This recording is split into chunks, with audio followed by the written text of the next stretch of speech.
Bom, boa tarde a todos. Eu gostaria de agradecer o convite da comissão organizadora, do Dr. Pedrinelli, do Dr. Moisés e do Dr. Paulo Lobo. É um prazer poder estar aqui e passar um pouquinho do que a gente tem feito lá no Corinthians.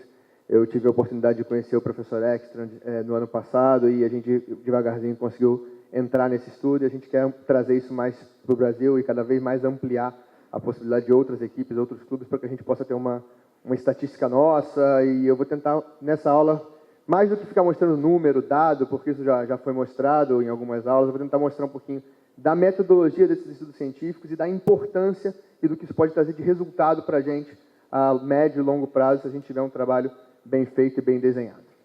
Bom, então, na verdade, essa preocupação com epidemiologia já existe há bastante tempo, tem alguns trabalhos mais antigos, mas efetivamente nos últimos 15 anos, a partir do final da década de 90, é que efetivamente esses trabalhos começaram a acontecer de uma forma mais sequencial e com acompanhamento mais direto de lesão. A FIFA, junto com a FMARC, coordenada pelo professor Dvorak, começou a acompanhar nas suas competições, nas competições oficiais da FIFA, e a UEFA criou o Football Research Group, na verdade é um grupo vinculado à UEFA e coordenado pelo professor Ian Ekstrand, que é hoje quem tem a maior casuística, sem nenhuma dúvida, em termos de lesão em futebol profissional. Os trabalhos da FIFA, na verdade, então, começaram desde a Copa de 1998 até 2010, que foi o dado do trabalho que eu peguei. Tinham 44 competições oficiais, incluindo competições masculinas, profissionais, competições de base e competições femininas. Nas Copas de 98, 2002 e 2006, esse trabalho era feito com preenchimento de um formulário após os jogos. Então, ao final da partida, o médico de cada equipe ia lá e fazia um preenchimento de uns dados e mostrava se tinha havido alguma lesão ou não dos seus atletas durante aquela partida.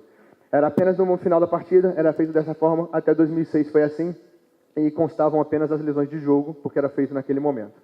Em 2010, o relatório foi um pouco ampliado, começou a ser um relatório diário, o médico preenchia diariamente quem treinou, quem não treinou, por que motivo o atleta não participou do treinamento ou do jogo, se ele estava lesionado ou não. E isso foi muito mais abrangente, aumentou muito a quantidade e a qualidade do trabalho. E qual que é o problema? Por que então que a FIFA resolveu fazer essa mudança? Por que só fazer depois do jogo não funciona? Primeiro porque você vai ter apenas lesão de jogo. E o atleta também se machuca em treino. Ele pode torcer o tornozelo no treino, pode tomar uma pancada no treino, e isso pode afastá-lo das atividades.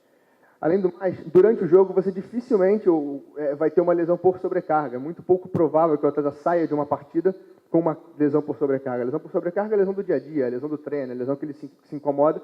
E se ele estiver com uma dor insuportável muito forte, ele provavelmente nem vai para o jogo. É difícil ele ir para um jogo e ser substituído durante um jogo por causa dessa lesão.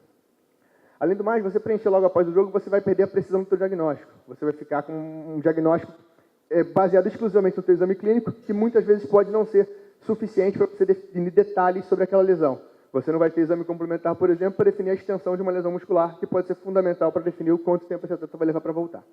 Você não vai saber quanto tempo exato esse atleta vai ficar afastado. Lógico, você pode estimar, pode ali, dependendo do seu exame clínico, ter uma noção, 4 semanas, 6 semanas, mas é tudo muito estimado e você sabe que muitas vezes essa lesão, o prazo pré-determinado não é exatamente cumprido. Ele pode voltar um pouco antes ou um pouco depois, e isso também você perde se fizer a avaliação só no primeiro momento.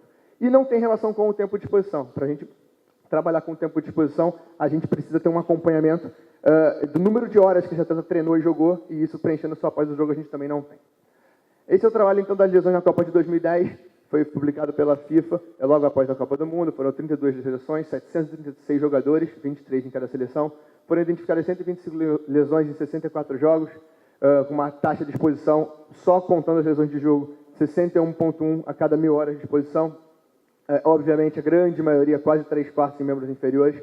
E segundo local com maior incidência, 10% das lesões de cabeça e pescoço. Isso já vem há alguns anos sendo levado pela FIFA como um assunto sério. E as concussões, inclusive, vamos ter uma aula disso daqui a pouco. Os traumas de cabeça, pescoço, concussões, traumas raquimedulares, cada vez sendo mais importantes. Agora, observem a quantidade de lesões em treinos. Essa estatística é da Copa de 2010, que foi a única que acompanhou os treinos. Evidente que a incidência é muito menor, mas a quantidade absoluta de lesões é praticamente metade. Então, você não pode ignorar essas lesões e fazer um trabalho só aqui, porque você vai estar deixando de fazer um diagnóstico e um acompanhamento de um número bastante significativo de lesões. E observe a incidência de lesões por sobrecarga. 1/4 das lesões em treinos por sobrecarga, enquanto que das lesões em jogo, essa taxa é baixíssima, como a gente já comentou. E além de 99 problemas clínicos, a maioria deles problemas de vias aéreas, infecções de vias aéreas e problemas gastrointestinais. a maioria simples, sem nenhuma grande complicação, mas que chegaram a tirar o atleta de treino ou de jogo. A conclusão desse trabalho, então, é de que o número de lesões vem diminuindo nas últimas Copas do Mundo, 2,4 em 98, vem caindo, em 2010 chegou a ser 2, sendo que, na verdade, 1,3 lesões que causaram um afastamento desse atleta dos treinos. E a maioria das lesões por contato ainda é a maior causa de lesões, apesar disso ter sido diminuído. Como a taxa, a velocidade do jogo aumentou muito, o número de contato, de colisão aumentou muito, ainda é a principal causa de lesões na competição da FIFA. Falando um pouquinho agora do estudo da UEFA, é um estudo que ele acontece desde 1999 e anualmente, acompanha os times da Champions League, é o maior estudo do mundo envolvendo clubes. Hoje, os arquivos do professor Ekstrom têm mais de 10 mil lesões cadastradas nesses quase 15 anos aí de acompanhamento, uma média de 50 lesões por time por ano cadastradas.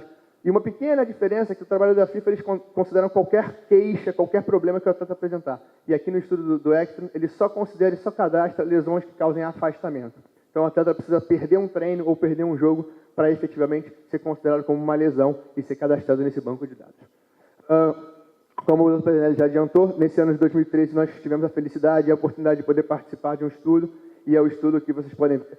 Só inclui times de primeira linha do futebol mundial. Nós tivemos a felicidade de ser o único time não europeu a participar desse estudo no ano de 2013. E como é que esse estudo é feito? Vou mostrar um pouquinho da metodologia, porque eu acho bastante interessante, para vocês verem que é relativamente simples e que o resultado no final é bastante satisfatório.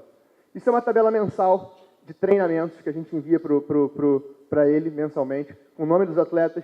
Cada atleta recebe um código pelo qual ele vai ser tratado durante todo aquele ano. E é preenchida a tabela com o nome da equipe, o mês referente, tipo de treinamento daquele dia, se foi um treinamento com bola, que ele chama de futebol, ou um outro tipo de treinamento, que seria um treinamento ou físico numa academia, ou um treinamento regenerativo na piscina, mas entra tudo como outro. Qual o tipo de superfície, se foi na grama ou outro tipo de superfície, a data e o tempo que durou aquele treinamento.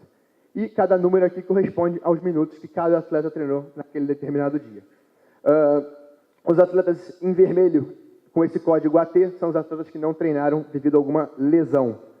Os atletas em amarelo, com essa sigla IT, são atletas que não treinaram naquele dia por determinado problema clínico, seja uma dor de cabeça, uma diarreia, dor abdominal, qualquer coisa. N é quando o atleta estava servindo a seleção nacional e, portanto, não participou do treinamento naquele dia por conta da seleção. E o O, algum outro motivo, algum motivo pessoal, alguma outra coisa que o atleta tenha se ausentado do treinamento naquele dia. Da mesma forma para jogos, então uma tabela bastante parecida, só que aqui para jogos, e aí você coloca que tipo de jogo que foi, aqui no caso foram todos os jogos da Liga, né? A gente estava em novembro, então é Campeonato Brasileiro. Se tiver Copa ou algum outro tipo de jogo, você vai mudar essa letra. Tipo de superfície, todos são em grama natural, a maioria dos jogos aqui no Brasil vão ser em grama natural. A data da partida, o total de minutos, que normalmente vai dar 990, que é 90 minutos vezes 11 atletas, a não ser que eventualmente você tenha um atleta expulso, obviamente, esse número vai ser diminuído.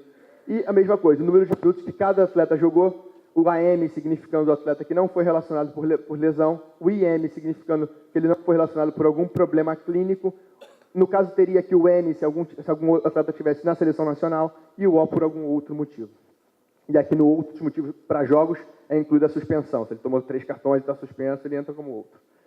Para cada lesão, então, um atleta machucou, tem uma lesão, você precisa preencher uma ficha de avaliação mostrando detalhes de cada lesão. Se ele for cadastrado como lesionado, não participou de algum treino ou de algum jogo por alguma lesão, ele precisa ter uma ficha dessa associada àquela lesão. A ficha é maior do que isso, eu coloquei só uma parte dela aqui, mas você preenche nome, dados e local da lesão, lado, tipo de lesão que foi, o diagnóstico mais detalhado, se foi relesão sim ou não, embaixo vai ter mecanismo e alguns outros dados, mas é uma folha de papel, não é nada muito complexo, pelo contrário, é bastante simples, só marcando o X e você resolve. E a cada mês você envia as tabelas com os dados dos atletas e todos os cartões de lesão referentes àquele mês.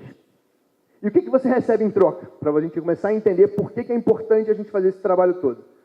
Mensalmente você recebe um relatório, aqui também está bastante resumido, com o número de jogos, número de treinos, o número total de sessões, incluindo os jogos e treinos daquele mês, a percentual de disponibilidade do teu time para o treinador, em jogos, em treinos e na média, no total, a ausência devido à lesão, especificamente, porque essa ausência pode ser devido a outras causas, jogos, treinos e total, e a incidência de lesão em jogos, em treinos e total específica daquele mês. E aí, é óbvio, o dado de um mês te dá uma certa noção, mas se você começar a comparar meses subsequentes ou aquele mesmo mês em anos subsequentes, você pode tirar conclusões interessantes sobre o que tem sido feito no seu clube em termos de lesão. E esse relatório mensal também inclui um relatório individual de cada atleta. Então você tem aqui para cada atleta, eu excluí o nome e cortei a lista, obviamente, porque não tem necessidade, mas número de treinos, número de jogos, horas que ele treinou, horas que ele jogou, lesões em treino, lesões em jogos, treinos que ele perdeu por lesão, jogos que ele perdeu por lesão, aqui é a mesma coisa para doença, outro, seleção nacional e a disponibilidade em treinos e em jogos de cada atleta durante aquele mês. Além desse relatório mensal, existe um relatório semestral, que é bem mais completo e ele é comparativo entre os clubes. Você não recebe um relatório só do seu clube.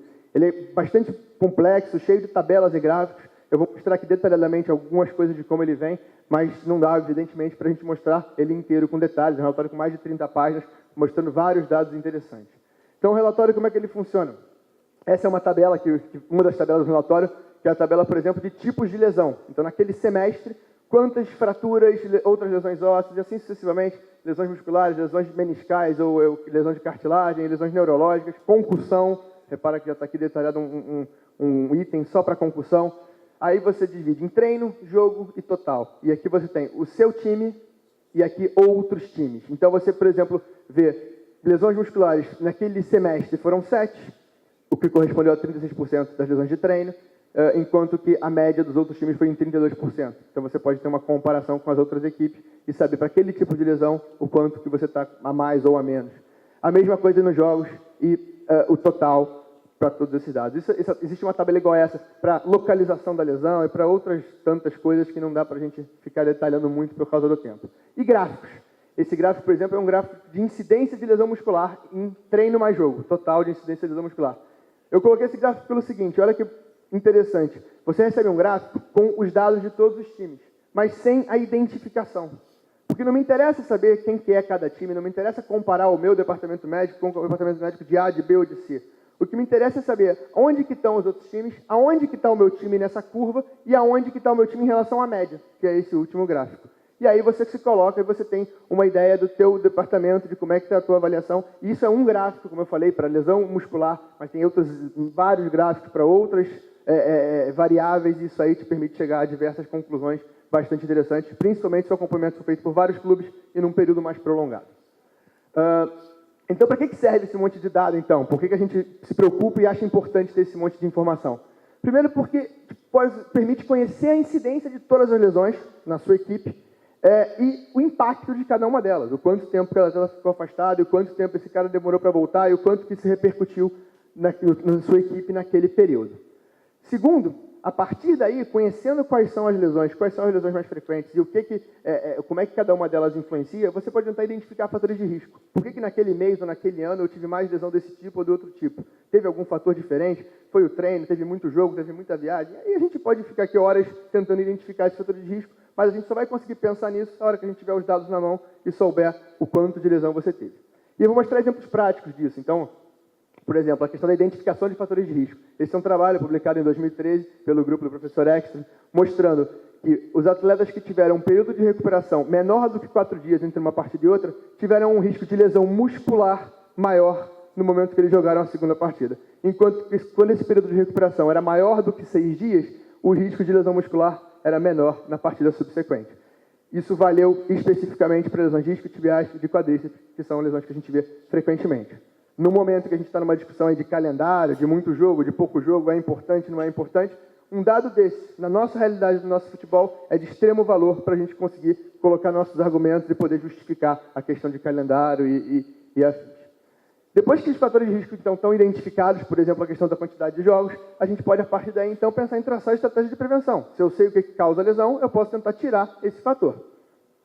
E depois de vários anos, isso aqui é lógico que vai acontecer num estudo só a longo prazo, avaliar, será que a minha prevenção funcionou? E aí, mais uma vez, eu vou mostrar um outro trabalho, também do ano passado, também publicado pelo mesmo grupo de trabalho, que mostra que as lesões ligamentares, em especial em torce de tornozelo e lesões do colateral medial, elas têm uma tendência de redução estatisticamente significativa.